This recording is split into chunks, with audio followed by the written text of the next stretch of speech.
নমস্কার, আমি doctor Arnab Mukhopadhyay, homeopathy বিশেষজ্ঞ। আজকে যে বিষয়টাকে নিয়ে আলোচনা করব সেটা হচ্ছে যে আমরা যাদের বাত হয়েছে বা হাঁটু ব্যথা থাকছে, কোমরে ব্যথা থাকছে, সেখানে আমাদের কোন ভুল পদক্ষেপটা রোগটাকে বাড়িয়ে দিচ্ছে। দুই হচ্ছে যে এমন আহ, কি ধরনের ওষুধ আছে যেটাতে আমাদের বাতের ব্যথা, কোমরের সমস্যা, পেশিতে টান, এগুলো সব ঠিক হয়ে যাবে। তিন হচ্ছে আমাদের ম্যানেজমেন্ট কী হবে। চার, আমরা কোন ধরনের ওষুধ আমরা ব্যবহার করব। পাঁচ হচ্ছে আমার রোগীর বিবরণ আমি এখানে দেব। তো হাঁটু ব্যথা যার আছে সেই শুধু জানেন প্রতিদিন ওনাকে কতটা কষ্টের সমস্যার সম্মুখীন হতে হচ্ছে প্রত্যেকটা দিন। সেখানে তার হাঁটা চলাই থাকুক, তার কাজকর্ম থাকুক, ওঠা বসা করতে হোক, সিঁড়ি ভাঙতে হোক, বা অন্য যে কোনো কাজ, প্রত্যেক দিন তিনি সমস্যার সম্মুখীন হন। এর সাথে কি থাকে, যখন এই কষ্টগুলো দীর্ঘদিন চলতে থাকে তখন দেখা যায় যে একদম মানে হাঁটু বেঁকে যাওয়া বা কোমর বেঁকে যাওয়া, এই সমস্যাগুলো চলতে থাকে। প্রথমে যখন এই প্যাথোলজিটা শুরু হয় তখন দেখা যায় যে একদিন একটা দুটো লাঠি নিয়েই তার কাজ চলে যায়, পরে কিন্তু এই লাঠিতেও তারা হয় না, অন্য মানুষের ওপর সম্পূর্ণরূপে তারা নির্ভরশীল হয়ে পড়ে। এবার এই দেখতে পাওয়া যাচ্ছে যে বাত সাধারণত মহিলাদের ক্ষেত্রে বুঝতে পারা যায়, বেশি দেখতে পাই আমরা। ছেলেদেরও হয় কিন্তু তার সংখ্যাটা অত্যধিক পরিমাণে কম। এবং দেখতে পাওয়া যায় যে এই বাত বা অস্টিওআর্থেরাইটিস, এখানে ঘটনাটা কি ঘটে, এখানে ঘটে যে আপনার হাড় বা যে জয়েন্টগুলো থাকে তার হাড়গুলো ক্ষয়ে যাবে, তার মাঝখানে যে তরুণাস্থি বা কার্টিলেজগুলো থাকে সেগুলো ক্ষয়ে যায়, এবং আপনাদের শরীরে ক্যালসিয়ামের যে মেটাবলিজম বা শরীরে যে ক্যালসিয়ামের পরিমাণটা থাকে তার একটা তারতম্য ঘটে, এবং হাড়ে যেখানে আমাদের নিত্য ক্যালসিয়ামটা জমার কথা সেটা ভুলভালভাবে জমে গিয়ে তার একটা স্পাইকের মতো বা গোঁজের আকারে একটা জিনিসপত্র তৈরি করে। তো সেই জন্য তার কষ্ট যন্ত্রণাটা শুরু হয়। আপনারা কি করে বুঝতে পারবেন যে আপনাদের যে ব্যথাটা হয়েছে সেটা বাতের ব্যথা থেকে হচ্ছে? প্রথমত হচ্ছে যে ওজন যেগুলো পড়ে সেই জায়গাতে এই ব্যথাটা দেখতে পাওয়া যাচ্ছে। মানে কোথায়? হাঁটু, কোমর, শিরদাঁড়া, ঘাড়, কাঁধ আর ঘাড়, তার সাথে থাকছে কি না আপনার গোড়ালি, এই জায়গাগুলোতেই বেশি হয়। তারপরে কি হয়, সেই জায়গাটা ফুলে যায়, লাল হয়ে যায়, যন্ত্রণা হতে থাকে।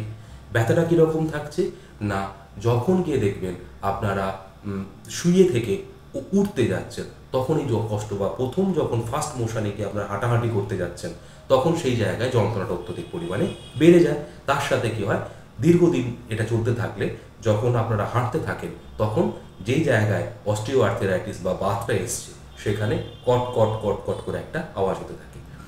এইটা দেখেই আমরা মোটামুটি বুঝতে পারি যে পেশেন্টের বাত হয়েছে। এবং তার একটা, যদি আমি এক্স রে করি, তো এক্স রে করলে পরিষ্কার বুঝতে পারা যায় যে তাদের যে দুটো জয়েন্টের মাঝখানে যতটুকু গ্যাপ থাকা দরকার ছিল সেটা কমে যায়, এবং সেখানে গুঁজের আকারে ক্যালসিয়াম ডিপোজিট করে গিয়ে একটা স্পাইকের মতো তৈরি করে। এবার পেশেন্ট প্রথমে তো এত কিছু জানে না, তো পেশেন্ট প্রথমে কি ভাবে, আমার ব্যথাটা হয়েছে, যন্ত্রণাটা হয়েছে, তার জন্য আমি একটা গিয়ে ব্যথা যন্ত্রণা কমানোর ওষুধ খাবো। সেটা যদি অ্যালোপ্যাথি হয় তাহলে কি হয়, সেটা প্রথমের দিকে নন স্টেরয়েড, মানে স্টেরয়েড ছাড়া যে আমাদের অ্যান্টি ইনফ্ল্যামেটরি ড্রাগ বা যন্ত্রণা কমানোর যে ওষুধগুলো থাকে সেগুলো খায়। তারপরে যখন সেগুলো তার কাজ হতে থাকে না, যেমন ধরুন প্যারাসিটামল, যখন ওই প্যারাসিটামল, ব্রুফেন, এরকমই যেগুলোতে যখন আর কাজ হয় না তখন কি হয়, তখন মানুষ স্টেরয়েডের দিকে চলে আসে। ফলে তার যে সমস্যাটা সেটা আরও অনেকটা পরিমাণে বেড়ে যায়, কারণ এর সাইড এফেক্ট থাকে ভয়ঙ্কর। তো আপনারা বলবেন যে এই ভয়ঙ্কর সাইড এফেক্ট মানে কি, আমরা তো অনেকদিন ধরেই খাচ্ছি। এর প্রথমে যেগুলো ঘটে সেটা হলো আপনার হাড়ের ক্ষয় আরও বেড়ে যাবে। দ্বিতীয় হচ্ছে কি, আপনার কিডনির সমস্যা আসবে, লিভারের সমস্যা আসবে, লাংসের সমস্যা আসবে, নার্ভের সমস্যা আসবে, হার্টের সমস্যা আসে, এরকম হাজারো একটা সমস্যা লেগেই থাকে। তো যখন আপনারা ব্যথা কমানোর ওষুধটা খান তখন কি হয়, তখন রুগীদের মাঝখানে এই ভুলটা রুগীরা করে কি না, সে ভাবে যে ব্যথাটা কমে গেলেই বোধহয় তার রোগটা ভালো হয়ে গেল। এটা কিন্তু নয়, কারণ তার ভেতরে তার ক্যান্সার যে সমস্যা, হাড় যে ক্ষয়িছে তার যে সমস্যা, এগুলো তার ব্যথা কমলে ভালো হবে না, তাই না? এর জন্য চিকিৎসা করা দরকার। তো এরকম যখন দীর্ঘদিন চলতে থাকে তখন কি হয়, তখন যে দুটো হাড়ের মধ্যে যে গ্যাপটা থাকে বা যে ফাঁকা জায়গাটা থাকা দরকার সেটা একদম কেটে যায় একটা হাড়ের সাথে আর একটা হাড়, ফলে সেটা কখনো কখনো আবার বেঁকে যায়। হাড় কখনো কাকুর দেখবেন পাটা কারুর এরকম করে বেঁকে গেছে, দুটো পা এইভাবে এইভাবে হেঁটে হেঁটে যাচ্ছে। তো এইগুলো কী হয়, অস্টিওআর্থ্রাইটিস থেকেই হয়। তখন আমরা শেষের দিকে গিয়ে কী করি, অর্থোপেডিক সার্জনের কাছে যাই। অর্থোপেডিক সার্জন তখন কি বলেন যে কিছু করার নেই, এবার অপারেশন করতে হবে। এবং সাধারণ মানুষের পক্ষে যারা বিত্তশালী, যাদের কাছে টাকা পয়সা আছে, তারা নয় বড় জায়গায় গিয়ে অপারেশনটা করিয়ে নিল, এবং তারা বেশিরভাগ ক্ষেত্রেই হয়তো এখন অপারেশনে যা বলছে সাকসেস রেট মোটামুটি ভালোই আছে, খারাপ না, তো করতে পারেন। কিন্তু যারা সাধারণ মানুষ, তারা অত টাকা দিয়ে অপারেশন করতে পারবেন না, তাদের ক্ষেত্রে কী হয়, তাদের ক্ষেত্রে আমরা যদি হোমিওপ্যাথি ট্রিটমেন্ট করি এবং প্রথম থেকে যদি আমরা হোমিওপ্যাথি ওষুধ এবং হোমিওপ্যাথি ট্রিটমেন্টের ভেতরে থাকি, তাহলে অপারেশনও করতে হবে না এবং পেশেন্ট অনেক তাড়াতাড়ি ভালো হতে পারে। আমি আমার এই ভিডিওতে দুজন পেশেন্টের কথা এখানে বলে দিচ্ছি, যেখানে দেখবেন পেশেন্টদের অপারেশনের মতো একটা অবস্থায় চলে গেছিলো, সেখান থেকে কত তাড়াতাড়ি তারা সুস্থ তার কাছে চলে এসেছে। আমাকে দেখানোর কয়েকদিনের মধ্যেই 1 মাসের ভেতরে তারা কতটা ভালো আছে। এবার আপনারা নিজেরাই চিন্তা ভাবনা করবেন আপনাদের কি করা উচিত। তো আমাদের যখন আমরা হোমিওপ্যাথিতে ট্রিটমেন্ট করি বা বিভিন্ন ডাক্তারবাবুরা দেখবেন উপশম করানোর জন্য, তারাও তো জানে যে রুগীটা যদি উপশম তাকে দিতে না পারি তাহলে রুগীটা দ্বিতীয়বার পারে আমায় দেখাবে না, হয়তো এই চিন্তা ভাবনা করি অনেকে এরকম ওষুধ দেন। দেখবেন ক্যালকেরিয়া ফ্লোর, ক্যালকেরিয়া ফস, ক্যালসিয়ামটাকে মেনটেন করার জন্য। আবার কেউ কেউ দেখে যন্ত্রণা কমানোর জন্য কিছু সিমটমস দেখে রাস্ট্রক্স, কখনো ব্রায়োনিয়া, কখনো আর্নিকা, কখনো আপনার দেখবেন গুয়াইয়াকাম মাদার, আচ্ছা, তার সাথে সাথে কখনো থাকে কলচিকাম, এরকম ওরকম ওষুধ দেখতে পাওয়া যায়। কিন্তু আমি সাধারণত যেটা করি সেটা হোমিওপ্যাথির একদম নীতি মেনে কাজ করি, সেটা classical, conventional and constitutional homeopathy করি, যেখানে আমি একটাই ওষুধ দিয়ে পেশেন্টকে ট্রিটমেন্ট করি। এবার তার যদি রোগটা প্রচণ্ড পরিমাণে বেড়ে যায়, তখন যদি খুব কষ্ট হয়, তখন তাকে সেই কষ্ট যন্ত্রণা থেকে মুক্তি দেওয়ার জন্য সাইডে হয়তো প্যালিয়েটিভ একটা মেডিসিন আমরা ব্যবহার করি। সেই আমি যে প্যালিয়েটিভ যে মেডিসিনটা ব্যবহার করি, মানে মানুষের যদি খুব কষ্টটা হয় সেই যন্ত্রণা থেকে যদি কিছুটা তাকে রিলিফ দেওয়ার জন্য, সেটা হচ্ছে কি না, দেখবেন অর্থো প্রবলেম এক্স।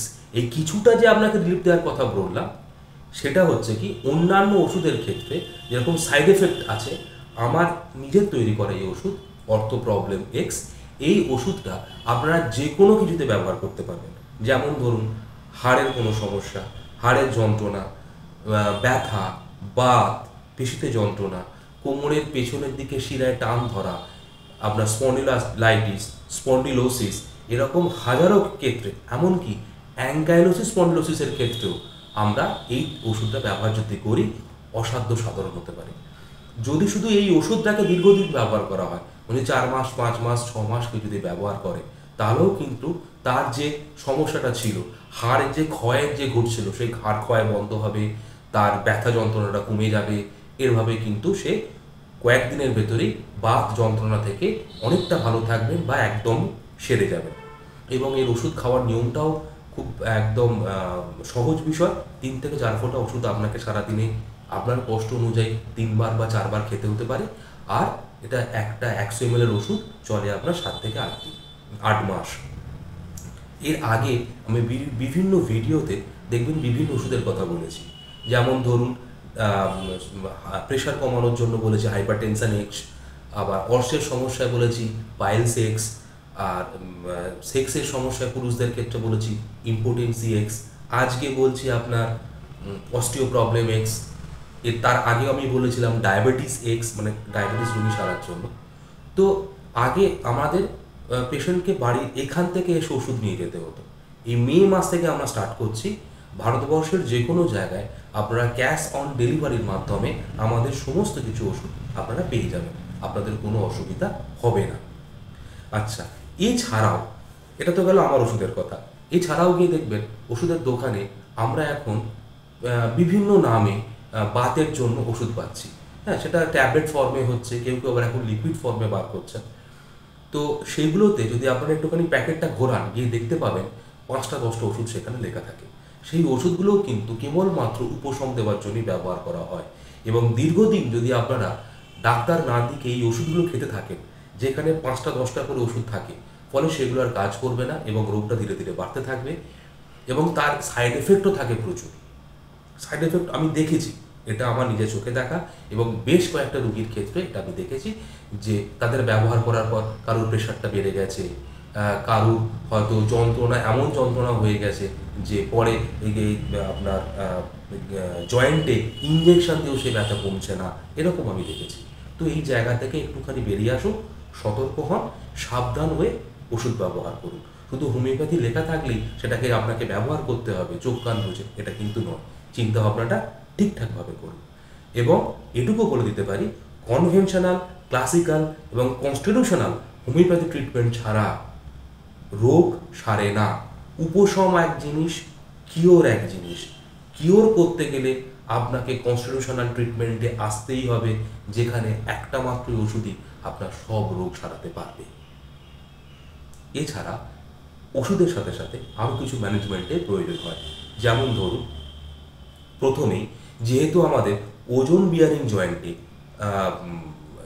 আপনাদের সমস্যাটা তৈরি হচ্ছে, অস্টিওআর্থ্রাইটিস আসছে, ফলে কি হয়, আমাদের ওজনটাকে কমাতে হবে। সবার প্রথম গিয়ে দেখবেন যে সকল মহিলাদের বাত দেখতে পাওয়া যায়, তাদের সাধারণত বেশিরভাগ ক্ষেত্রে একটুখানি মোটাসোটা থাকে।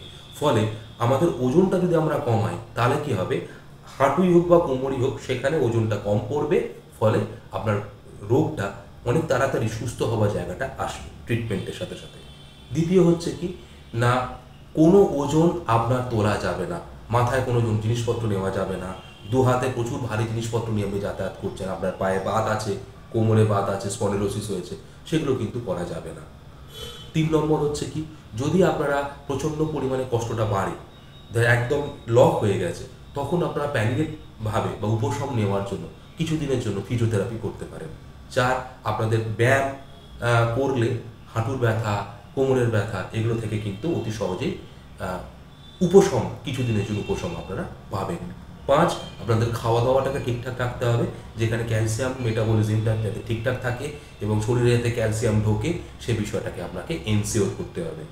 6, এটা হলো যে যদি দেখেন যে মাটিতে বসলে আপনার সমস্যা হচ্ছে, তখন বেশিক্ষণ নিচে বসবেন না বা একদম নিচে বসবেন না, সবসময় উঁচু জায়গায় বসবেন।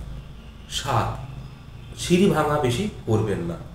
8, আপনাকে একটা রেস্ট্রিকশন নিজের মাঝখানে নিয়ে আসতে হবে, সেটা হচ্ছে যে ধরুন এই যে আপনার একটুখানি ব্যথা হলেই আপনারা অযথা সেঁক নেন, গরম সেঁক নিচ্ছেন, এই সেঁকগুলো থেকে কখনো কখনো নিলেন একটু উপশমের জন্য, কিন্তু বারবার এই সেঁকগুলো থেকে সরে আসবেন।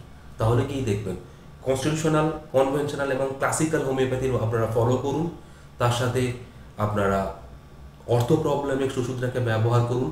কিছুদিনের মাঝখানেই দেখবেন আপনাদের বাত চলে যাবে এবং আপনারা সুস্থ হয়ে যাবেন। লাঠি ধরে আর চলতে হবে না, নিজেই নিজের কাজকর্মগুলো করে উঠতে পারবেন। সুস্থ থাকুন, ভালো থাকুন, নেশা থেকে সরে আসুন, সতর্ক হন। Take care and good bye.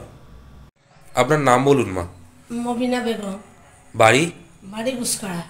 Guskara. আচ্ছা, আপনি আমাকে মানে ডাক্তার অর্ণব মুখোপাধ্যায়কে কতদিন হলো দেখাচ্ছেন? মাসখানেক। মাসখানেক। আপনি 1 মাসের ওষুধ দিয়েছিলেন। আচ্ছা। আমি ঠিক রেগুলার ঠিক মতো খেয়ে, আচ্ছা, আর আমি আজ আপনার কাছে এসেছি আচ্ছা, ওষুধ নিতে। আমার ওষুধ শেষ হয়ে গেছে।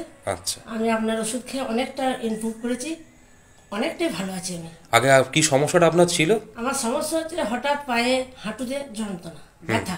আচ্ছা, দিয়ে আমি আমাদের গুসকরাতে অভিজ্ঞান মণ্ডল ওই স্যারকে দেখালাম। আচ্ছা, এক্সরে করলাম প্রথম, এক্সরে ছবিটা দেখালাম, তারপর উনি ওষুধ দিলেন। প্রথমে আমাকে বললেন যে অপারেশন করতে হবে, আচ্ছা, স্বাস্থ্যসাথী কার্ডে হবে। আচ্ছা। তা দিয়ে আমি বললাম দিদি 1 মাসের ওষুধ দিল, কিন্তু ব্যথাটা একদম কমলো না। আচ্ছা, ব্যথাটা একদম কমলো না, এত ওষুধ খেলাম একদম কমেনি।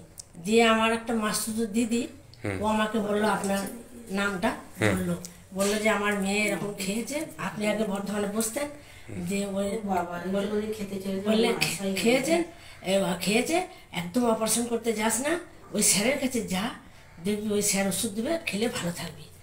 যে ওর আমার দিদির কথা মতো ফোন নাম্বার দিল, দিয়ে আপনাকে ফোন করলাম, দিয়ে আপনি বললেন যে আসুন, হ্যাঁ দিয়ে আমি সেই মতো এলাম, এসে আপনি ওষুধ দিলেন, দিয়ে আমি খেয়ে এখন অনেকটা ভালো আছি, ওই জন্য আপনার কাছে এলাম। আচ্ছা, পায়ের টানটা কমেছে তাহলে? হ্যাঁ, পায়ের টানটা কমেছে। হাঁটু ব্যথাটা? শুধু আমার একটা জায়গাতেই আছে, মানে আমি এখন চলাফেরা করতে পারি, মানে আমি একটু কষ্ট, একটু দাঁড়িয়ে থাকতে পারি না এখন। আর মনে করুন একবার 1 মাস ওষুধ খেলে তার সঙ্গে সঙ্গে সেরে যাবে না, এটা তো জাদু মন্ত্র নয় যে তাড়াতাড়ি করে সেরে যাবে। ধৈর্য ধরে ওষুধটা খেতে হবে। এবারে আপনার কাছে ওষুধটা খেয়ে আমি অনেকটা ভালো রেজাল্ট পেয়েছি, যার জন্য আপনার কাছে আবার এলাম ওষুধটা নিতে। ওষুধটা আমার শেষ হয়ে গেছে। কত পার্সেন্ট ভালো হয়েছে বলে মনে করছেন? কতটা?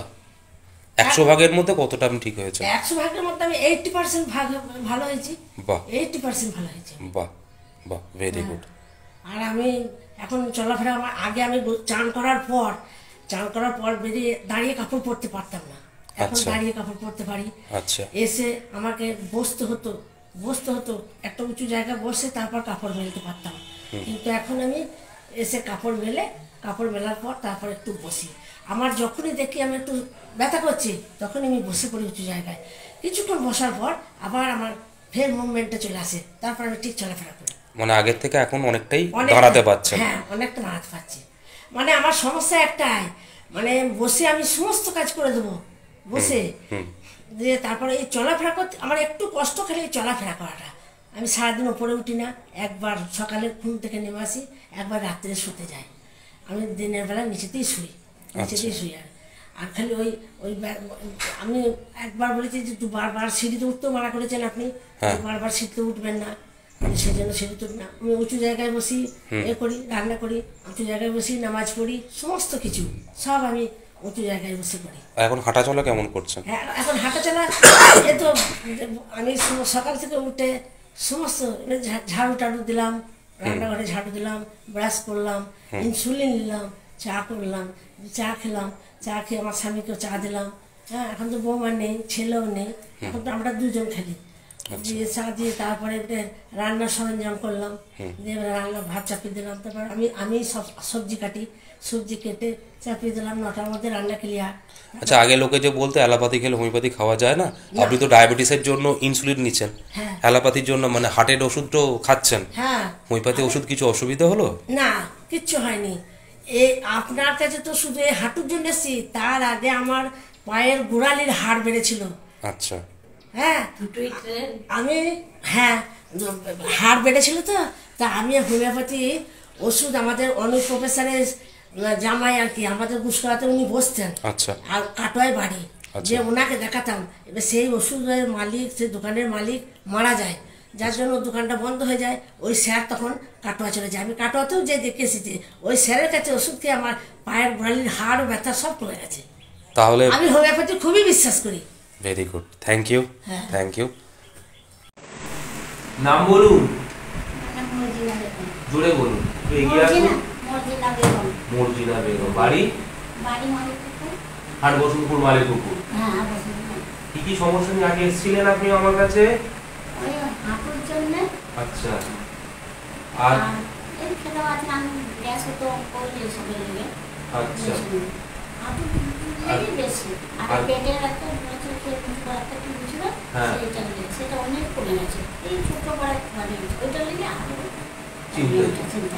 আপনি আমাকে 2 মাস আগে দেখিয়েছিলেন, একবার আপনাকে আমি ওষুধ দিয়েছিলাম, খাইয়ে দিয়েছিলাম। কেমন ছিলেন? ভালো ছিলেন। এখন কেমন আছেন? এখন ভালোই আছে। আচ্ছা, তার মধ্যে যে স্বামীর ওরকম হয়েছিল না, মাথাটা ঘুরছে, প্রেশারটা খুব বাড়া, মাথা করিনি আর করিনি, আরো চিন্তাই আছে, খুবই চিন্তায়। আচ্ছা, না থাকা তো এরা তো কিছু খেতে পারে না, আর পারে না। আচ্ছা, একটা কাজ করবেন, ওষুধটা সময় মতো খান, ভালো হয়ে যাবে। পাটা তো পুরো বেঁকে গেছে, ঠিক আছে? হয়ে গেল তো যন্ত্রণা কোনো কমে না, ওষুধটা খেয়ে। ঠিক আছে, তাহলে রাতের উঠে বাবারে ঘরে করে খেতে সেগুলো ছিল ভালো লাগে। আমি শুধু স্লিপটা পাইনি, আসতে পাইনি তো, তার জন্য কিছু খুঁজে খুঁজে তাকে সব ভালো। ঠিক আছে। 19 তারিখে এসেছিলেন, এনাকে পালস দেওয়া হয়েছিল, এখন 3টে ডোজ দিয়েছিল ফ্র্যাকশনালে, বাকিটা ছিল রোগ্রাম। এখন উনি ভালো আছেন, তাই তো? আচ্ছা, আগের ওষুধগুলো আমি রিপিট করে দিলাম, এখন সময় মতো আসবেন, এখানে নাম লিখিয়ে যাবেন, ভালো থাকবেন। হ্যাঁ, খেতে